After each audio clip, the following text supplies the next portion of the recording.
പിതാവിൻ്റെയും പുത്രൻ്റെയും പരിശുദ്ധാത്മാവിൻ്റെയും നാമത്തിൽ ആമേൻ. പ്രിയപ്പെട്ട മക്കളെ,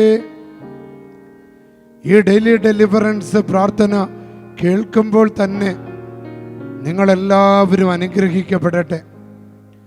ഈ വചനം വീടുകളിൽ മുഴങ്ങുമ്പോൾ തന്നെ നിങ്ങളുടെ വീട് ആശീർവദിക്കപ്പെടട്ടെ, നിങ്ങളുടെ പറമ്പ് ആശീർവദിക്കപ്പെടട്ടെ, നിങ്ങളുടെ വാഹനങ്ങൾ ആശീർവദിക്കപ്പെടട്ടെ. നിങ്ങളുടെ സങ്കടങ്ങളെല്ലാം കർത്താവിന് കൊടുക്കുക. എത്രയോ പേരാണ് ഈ വചനത്തിലൂടെ അനുഗ്രഹിക്കപ്പെടുന്നത്, എത്രയോ പേരാണ് സാക്ഷ്യങ്ങൾ പറയുന്നത്. ഈ വചനം ഒരാൾക്ക് അയച്ചു കൊടുത്തപ്പോൾ ഉണ്ടായ വലിയ പരിശുദ്ധാത്മാവിൻ്റെ അഭിഷേകത്തെക്കുറിച്ച് ഒരാൾ എന്നെ വിളിച്ചു പറഞ്ഞു. ഒരമ്മ എന്നോട് പറഞ്ഞത്, അച്ഛാ, എനിക്ക് ഈ വചനം കേൾക്കുമ്പോൾ വൈകുന്നേരം വരെ പറഞ്ഞറിയിക്കാൻ പറ്റാത്തൊരു ശക്തിയാണ്. ഒരു സഹോദരി എന്നോട് സാക്ഷ്യപ്പെടുത്തിയത് തൻ്റെ ഭർത്താവിന് തെറ്റായ ബന്ധങ്ങളുണ്ടായി, അവിശ്വസ്തതയുണ്ടായി.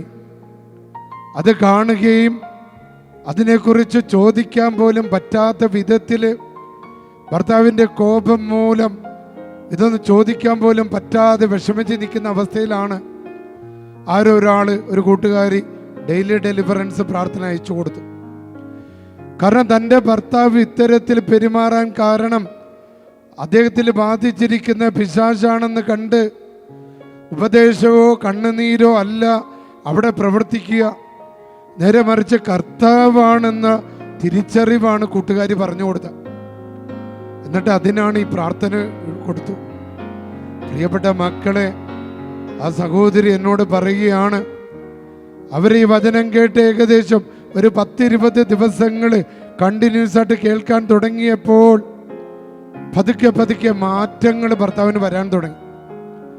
മുമ്പില്ലാത്ത സ്നേഹം തൻ്റെ ഭാര്യയോട് ദൈവത്തിന് തോന്നാൻ തുടങ്ങി. അത് മാത്രമല്ല, ആ ഒരു വ്യഭിചാരത്തിൻ്റെ ദുർബോധം, തെറ്റായ ബന്ധത്തിൻ്റെ ദുർബോധം അദ്ദേഹത്തിൽ നിന്ന് വിട്ടുമാറി എന്നൊരു മകൾ സാക്ഷ്യപ്പെടുത്തുക. എന്നോട് പറഞ്ഞു, അച്ഛേ, ഈ ഡെയിലി ഡെലിവറൻസ് പ്രാർത്ഥനയ്ക്ക് എത്ര നന്ദി പറഞ്ഞാലും മതിയാവില്ല. ഞാനിന്ന് ജീവിച്ചിരിക്കുന്നത് ഈ പ്രാർത്ഥന കൊണ്ടാണ്. കാരണം ഇതൊരു ആത്മവിശ്വാസം തരും, ഇതൊരു ധൈര്യം തരും. ഈ വചനം കേൾക്കുമ്പോൾ തന്നെ കർത്താവ് എനിക്ക് വേണ്ടി പടവെട്ടും.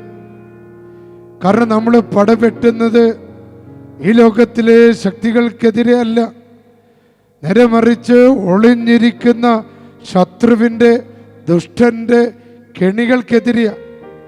വ്യഭിചാരത്തിന് അടിമപ്പെടുത്തുന്ന, മദ്യത്തിന് അടിമപ്പെടുത്തുന്ന, കടങ്ങൾക്ക് അടിമപ്പെടുത്തുന്ന, നിരാശപ്പെടുത്തുന്ന, ആത്മഹത്യക്ക് പ്രേരിപ്പിക്കുന്ന, കൊലപാതകങ്ങൾക്ക് പ്രേരിപ്പിക്കുന്ന, നിരാശ രോഗത്തിന് അടിമപ്പെടുത്തുന്ന, മരുന്ന് കഴിച്ചിട്ട് മാറാത്ത രോഗങ്ങൾക്ക് അടിമപ്പെടുത്തുന്ന ആ ദുരാത്മാക്കളെയാണ് ഈശോ ബന്ധിക്കുന്നത്.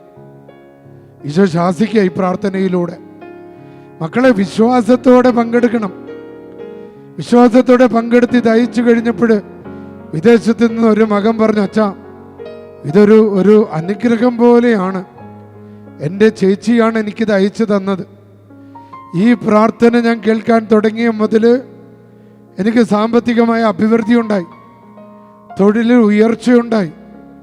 എൻ്റെ മക്കളുടെ സ്വഭാവത്തിൽ വന്ന നമുക്ക് ചിന്തിക്കാൻ പോലും പറ്റാത്ത രീതിയിലുള്ള പെരുമാറ്റ ശൈലികൾ മാറി അവരനുസരണയും വിനയമുള്ളവരായി. ഒരു ഉപദേശം പോലും കൊടുക്കേണ്ടതായിട്ട് വന്നില്ല. ഇവരാഗ്രഹിക്കുന്ന രീതിയിലേക്ക് ആ മക്കൾ മാറി. നോക്കിക്കേ പ്രിയപ്പെട്ട മക്കളെ, വിശ്വാസത്തോടെ, വളരെയധികം വിശ്വാസത്തോടെ ഈ പ്രാർത്ഥന കേൾക്കുക, ഇത് മറ്റുള്ളവർക്ക് അയച്ചു കൊടുക്കുക. കാരണം ഇവിടെ വചനമാണ് പ്രഘോഷിക്കപ്പെടുന്നത്. എവിടെ വചനം പ്രഘോഷിക്കപ്പെടുന്നു അവിടെ കർത്താവ് രോഗശാന്തി നടത്തും. കാരണം യേശുവിന് രോഗശാന്തിയുടെ ശക്തിയുണ്ട്, യേശുവിന് ഡെലിവറൻസിൻ്റെ ശക്തിയുണ്ട്, യേശുവിന് മാനസാന്തരം കൊടുക്കാനുള്ള ശക്തിയുണ്ട്. അപ്പം അതിൽ ആശ്രയിച്ചു കൊണ്ടാണ് പ്രിയപ്പെട്ട മക്കളെ ഇന്ന് നമുക്ക് ലഭിച്ചിരിക്കുന്ന വചനം മത്തായിയുടെ സുവിശേഷം 5-ാം അധ്യായം 19-ാമത്തെ തിരുവചനം. വചനം ഇങ്ങനെയാണ്: ഈ പ്രമാണങ്ങളിൽ, ദൈവകൽപ്പനകളിൽ, വിശുദ്ധ വചനത്തിൽ ഏറ്റവും നിസ്സാരമായ ഒന്ന് ലംഘിക്കുകയോ ലംഘിക്കാൻ മറ്റുള്ളവരെ പഠിപ്പിക്കുകയോ ചെയ്യുന്നവൻ സ്വർഗരാജ്യത്തിൽ ചെറിയവനെന്ന് വിളിക്കപ്പെടും. എന്നാൽ അതനുസരിക്കുകയും പഠിപ്പിക്കുകയും ചെയ്യുന്നവൻ സ്വർഗരാജ്യത്തിൽ വലിയവനെന്ന് അറിയപ്പെടും. ആമേൻ, ഹല്ലേലൂയ, ഹല്ലേലൂയ. പ്രിയപ്പെട്ട മക്കളെ, ഈ വചനത്തിൽ ആശ്രയിച്ച്, ഇത് ആശ്രയിക്കുമ്പോൾ തന്നെ പല വീടുകളിൽ നിന്ന് കെട്ടുകൾ പൊട്ടുന്നതായിട്ട് കാണുന്നുണ്ട്. ക്യാൻസർ എന്ന രോഗം വിട്ടുമാറുന്നതായിട്ട് കാണുന്നുണ്ട്. ട്യൂമർ വിട്ടുമാറുന്നതായിട്ട് കാണുന്നുണ്ട്. ഉണങ്ങാത്ത വ്രണങ്ങൾ ഉണങ്ങുന്നത് കാണുന്നുണ്ട്. പ്രഷറും ഷുഗറും വിട്ടുപോകുന്നത് കാണുന്നുണ്ട്. വ്യഭിചാരത്തിൻ്റെ ദുർഭൂതം കുടുംബങ്ങളിൽ നിന്ന് വിട്ടുമാറുന്നുണ്ട്. കലഹത്തിൻ്റെയും ദുർഭൂതം വിട്ടുമാറുന്നുണ്ട്. മക്കളുടെ തെറ്റായ ബന്ധങ്ങളുടെ മേൽ കർത്താവ് ഇടപെടുന്നതായിട്ട് കാണുന്നുണ്ട്. ഇതാണ് ഈ വചനത്തിൻ്റെ ശക്തി. ഇതൊരു അഭിഷേകമാണ്, ഇതൊരു അനോയിന്റിംഗ്, ഇതൊരു പവറാണ്. പരിശുദ്ധാത്മാവ് നമ്മുടെ മേൽ ഒരു ഫയർ സെറ്റ് ചെയ്യുക, ഒരു തീ അഭിഷേകം. പ്രിയപ്പെട്ടവരെ, ആ വചനത്താൽ ആശ്രയിച്ചുകൊണ്ട് കരമുയർത്തി സ്തുതിച്ച് ഹല്ലേലൂയ, ഹല്ലേലൂയ, ഹല്ലേലൂയ. യേശുവേ, യേശുവേ, യേശുവേ, അത്ഭുതം നടക്കട്ടെ കർത്താവേ, അത്ഭുതം നടക്കട്ടെ. Anointing Lord, anointing Lord, anointing Lord, anointing Lord. പിതാവിൻ്റെയും പുത്രൻ്റെയും പരിശുദ്ധാത്മാവിൻ്റെ നാമത്തിൽ ആമേൻ. സർവശക്തനായ ദൈവമേ, ഈ മക്കളുടെ വീടിരിക്കുന്ന പറമ്പ്, അതിൻ്റെ 4 അതിരുകൾ, 16 കോണുകൾ, ഭവനത്തിനകത്തും പുറത്തുമുള്ള സ്ഥലങ്ങൾ, ഉപയോഗ വസ്തുക്കൾ, മൃഗാദികൾ, വൃക്ഷലതാദികൾ, സകലത്തിനെയും ഈശോയുടെ തിരുക്കുരിശിൻ ചുവട്ടിൽ ഞാൻ സമർപ്പിക്കുന്നു. ഈശോയുടെ തിരുരക്തം കൊണ്ട് കോട്ട കെട്ടി സംരക്ഷിക്കപ്പെടട്ടെ. ഈ മക്കൾക്ക് സ്വന്തമായി ലഭിച്ചിട്ടുള്ള ഭൂമിയിൽ, ഇവർ താമസിക്കുന്ന വീടിരിക്കുന്ന ഭൂമിയിൽ നടന്ന് നീങ്ങിയ വ്യക്തികളിലൂടെ, കടന്നു വന്ന വസ്തുക്കളിലൂടെ പല വിധത്തിൽ അശുദ്ധമാക്കപ്പെട്ടു പോയിട്ടുണ്ടെങ്കിൽ ആ സ്ഥലത്തെയും അന്തരീക്ഷത്തെയും പരിശുദ്ധാത്മാവാകുന്ന അഗ്നി കൊണ്ട് ഇപ്പോൾ ശുദ്ധീകരിക്കണമേ.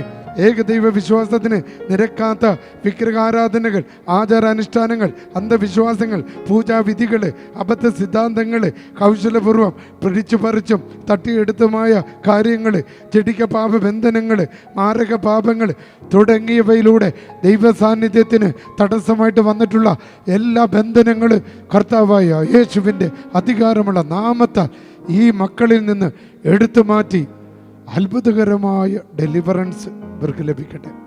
പിതാവിൻ്റെയും പുത്രൻ്റെയും പരിശുദ്ധാത്മാവിൻ്റെ നാമത്തിൽ ആമേൻ.